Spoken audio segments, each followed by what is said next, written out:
Hello mga higala, ato ang pag-istoryahan karon kay unsaon paggamit sa to be verb kining is are sa present form, basic English grammar diri sa English Bisaya TV. So pasensya na mo guys, medyo sabang ato ang background tungkol sa mga manok o kining pabo nato dire nga binuhi para sudanon. Pero karon balik ta sa toang lesson at atong saon paggamit ning to be verb kaning to be importante mi kani siya basic pinaka basic sa English pero importante kayo para makapag create ta ba or mag buo tawag usa ka sentence pangungusap sa Tagalog kung pagagamit ang is are sa present form kay mo na siya present form nasa tay laing topic unya para sa was ug were para to siya sa kanang hinining past form minglabay na ba kanang miagi na nga mga gusto mong isulti istorya nga katong mga nang labay na gamito na to ang was ug were pero after na ani kay mo ni una kay present man ni siya mo na siya karon mga karong panghitabo present. So ato nang sugdan nato ta sa to ang next slide, here we go. Okay guys, diri makita nato sa to ang slide mo ni say positive form ang nakabutang sa to ang slide. So makuha sa nako akong pen. So mo ni siya ato ang mga subject pronoun, gitawag og subject pronoun kaning I, he, she, it, you, we, they. So ang singular ani niya kaning I, he, naginusara ra ba kun baga? I, he, she, it. Kaning you guys, singular ni siya kay you pero pwede mo gani siyang plural pod nga you are kanang kamo tanan kamo you guys need to go now na kamo tanan dili lang kay pwede siyang gamiton sa plural pwede pa siyang gamiton sa singular so ang iha ari ni siya mabutang sa plural kay daghan consider ni siyang daghan ba then we which is kita we then they sila mo siya kitawag og mga subject pronoun pito ni kabok 1 2 3 4 5 6 7 so mo siya pinaka common subject pronoun I he she it you we they I ako he siya lalaki she siya nga babae it na pasabot ani niya hayop or butang ang imong ibot pasabot imong gitukoy sa Tagalog pa you ikaw dayon we kita then they sila so ang partner niya guys ari na musud ang kaning to be verb kaning verb nga to be ari sa sunod sa imong subject pronoun I am ako si he is siya si she is siya si babae ang imong buot pasabot it is kana siya kana siyang langgama kana siyang sakuha kana siyang kabineta na o kana siya nga box sabot ng it kay hayop man ni siya og butang mo pasabot aning it then you are ari ta sa plural ang sunod na nga partner aning imong subject pronoun kay are na you are we are they are di pwedeng they am ha they is or it are ngilad kayo sayop na siya so atong yung timan-an permente nga I am he is she is it is you are we are they are so I am ako si he is siya si lalaki but pasabot she is siya siya si then it is kana siya then you are siya di ana then we are we kita si dayon they are sila si ana mo ni say di ba confusing usahay ang ganing form sa English o Bisaya kay lahi-lahi man gud ni siya og format kumbaga sa pagporma sa words ba sa pag-construct nato sa usa ka sentence lahi ini siya og format ang English ug ang Bisaya so mao pod sa Tagalog so ato ang kutob sa mahimo ato ang sabton nga mas dali natong masabot pero lahi gyud ang format style sa English kumpara sa Bisaya ang silbing pag-arrangement ba sa mga words para magakumpleto tag usa ka sentence so tagaan ta mag example so kaning nasa pikas kaning diri nga side diri sa ikatulo nga kaning format kani siya kabantay mo nga wala na am I og am lang tapos na apostrophe sa baba ang tawag ganin niya is contraction kaning contraction words ni siya gipamubo ba gi-contract ba mo siyang contracted na ni siya mo nang mubo I'm imbis nga I am instead of using I am we will use I'm so I am at school or I'm at school. 'Di ba? Makita niyo sa example. Present ni guys sa karon panghitabo karon dili sa miagi or sa umaabot karon mismo. Tapos aning he he is his, muna siya contracted form niya.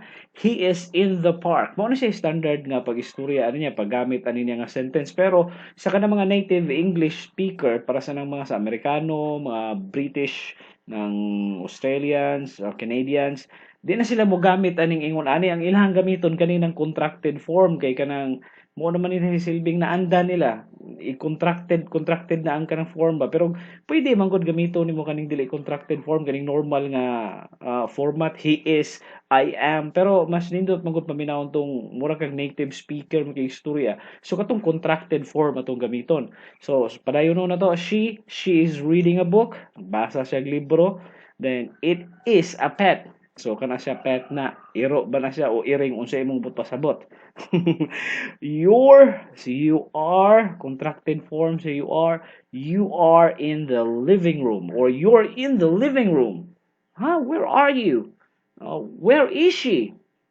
oh my God, can you find me? You're in the living room. Inana ba example, mag istorya ka, inana, minaw ka sa mga English native speaker, di ba? Inana sila mo istorya, di na sila mo gamit katong sakto jud nga format ilang himo ang i-contracted nila ang words kay para mas nindot paminawon. Then sa atong sunod nga example, where, so ibut sa boto ni kaysa dili ni where nga asa. We are kami. We are in the market. We're in the market. So where are you guys? We're in the market. Come with us. Ano ba? So they are there. They are in the yard or they're in the yard. So ay galimot guys ang pinaka-importante lang aning to be verb sa subject pronoun. I, he, she, it para sa singular. I am, he is, she is, it is. Tapos sa plural, you are, we are, they are. So, simple ra kayo, di ba? Dali ra kayo. Ato sa itong next slide, para sa negative form. Kinahanglan tag negative form. Ang pwedeng positive lang perbi nga naa, inani, naagyoy dili. Not. Muna ito ipuno sa ato ang sentence. Not. Naagyoy dili. So, say yes. Kato sa positive to atong unang gidiscuss. Karon ang ito sa negative form, sa to be verb. Kung saan ako kong pen. Here we go. Here's my pen. So, sa pinakauna, I am not. So, maura gyapon siya nga format, guys. Maura gyapon ang style niya, maura gyapon ang concept. Pero pupuno ra tag not. Kaya para mahimo siyang negative, dili ba? Dili ko. I am not.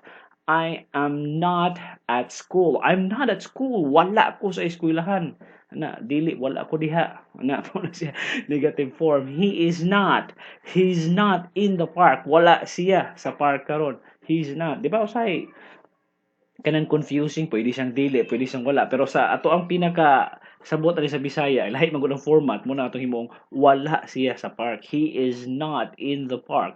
He's not in the park. He's in the park. Basta positive. Pero not gani, negative. He's not in the park. Ikatulo, she's not reading a book. Wala siya magbasa og libro. She's not reading a book. Or she's reading a book. Muna siya positive form.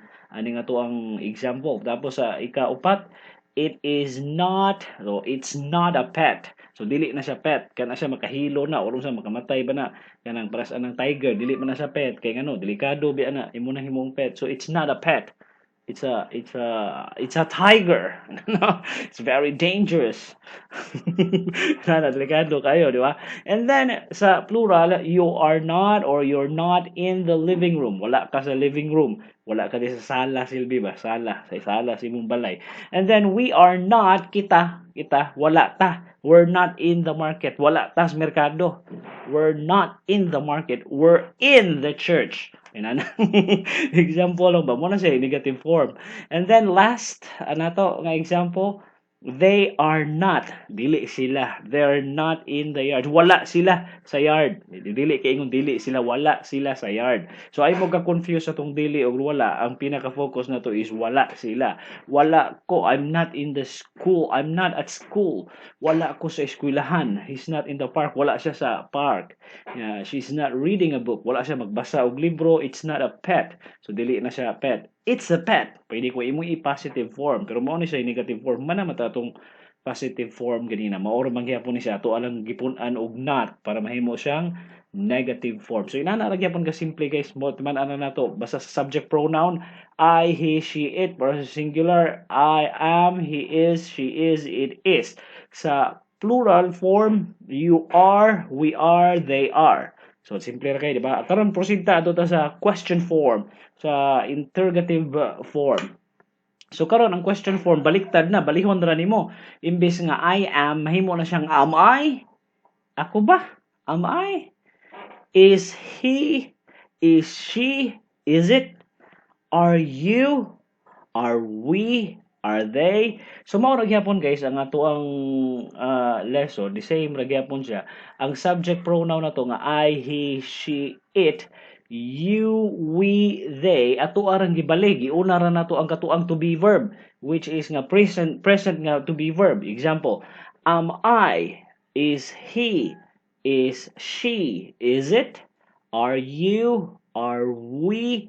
Or are they? Unya atong butangan og sentence, butangan tong example sentence para dali na to masabtan kumbaga.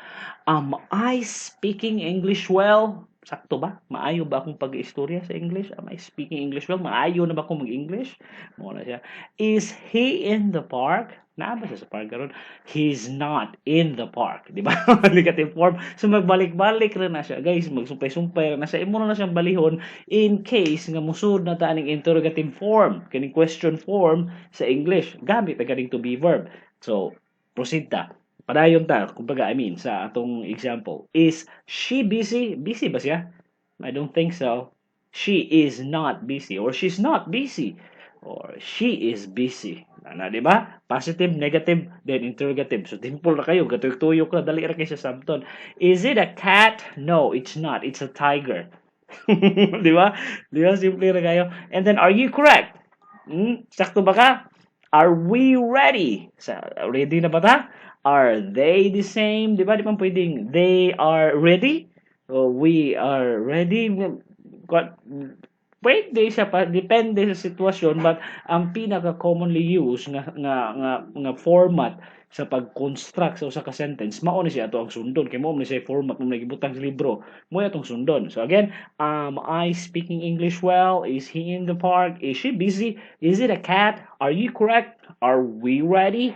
Or are they the same? Parehas ra ba na sila? Are they the same? So di ba simple kayo. Dali ra kay sa sabton. Nya diri sa atong next wala na dai mo dai ni sa last na to nga slide. So I hope guys na nasabtan niyo dali ra kayo basta ayaw niyo kalimti balik ta dito sa pinakauna ko sa positive kani ang subject pronoun I, he, she, it, you, we, they ang partner nila sa singular kay I am, he is, she is, it is. Tapos sa plural you are, we are, they are. So inana ra ka simple. Nya sa negative form mupuno ra tag not. I am not. I'm not. He's not, she's not, it is not, you're not, we are not, they are not, or we're not, they're not. Naara ka simple sa interrogative form, baliktaron ra na to, balihon ra na to, unahon na to ang to be verb, una ang subject pronoun. Am I, is he, is she, is it, are you, are we, are they? Diba? Am I speaking English well? Is he in the park? Is she busy? Is it a cat? Are you correct? Are we ready? Are they the same? Diba? Inana ra ka simple. I hope guys na amoy nakapunan sa atong lesson karon. O don't forget to click subscribe for more lessons about basic English diri sa English in Bisaya TV. So see you on my next video. Goodbye!